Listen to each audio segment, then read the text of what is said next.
it's interesting because I'm hearing a lot of long-term strategy. Nivesh, you went long-term and really big picture. Michael, for the most part, you went long-term and big picture because it's a value-based care strategy. It's not about this year's numbers. Kathy, you went long and Karina went long. And I really wonder, I think about, and granted, how many in the community setting anyway, how many community practices are still 3-doc, 5-doc, but can those smaller practices afford to think long? Or are they thinking, am I in business next year? And I wonder about that kind of a thought process and its relevance to not an insignificant segment of the oncology provider space. To tell you in terms of what the financial impact has been for us, we've from our biosimilar experience adopting about 98% of our patients, we're able to save our health system $1.5 million. And what does that really mean to us and the patients? And from a global perspective, 50% of our payments come from a risk-based model. So if we're able to lower that cost, that we're actually able to help, sustain our business with our payers longer, and also increase more innovative therapies to be utilized and offset the cost that we know is going to be even more if we didn't adopt the biosimilars. So I think it basically helps to continue to adopt new therapies and continue the path that you need to have in oncology. So there, but like you said, it's kind of a long term. You're not going to see an immediate effect at the time of your switching. And then something that's really quirky with pricing, list pricing, is that you see a lot of contracts that are not publicized, which are not reflective of what you see in a list price. So you might be seeing a list price as 10% or 15%, but there are institutions that are getting 30%, 40%, which is really helping, to drive that cost down. I mean, based on Kaiser, they publicized that they're going to be saving $200 million from switching to oncology biosimilars. So, I mean, that's a huge impact for a single payer. So I think that there is this long-term benefit that we're going to see. You bring up a very good point, Bruce. So many practices are used to looking at things from a day to day. Do I have the ability to keep my practice open month to month?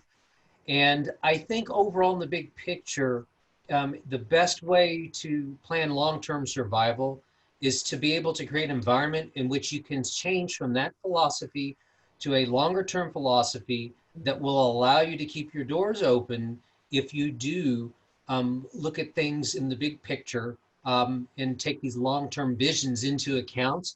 And that's where we're working with trying to help the smaller practices so that they do have the ability to play these long-term games as well, so that they can remain economically viable. And I think that's happening on all levels. Our societies are helping out with that. I know that some of the insurance companies, some of the payers are investigating and encouraging these types of relationships. And so we have to constantly evolve in order to be able to continue to meet the needs and to stay in business, so to speak.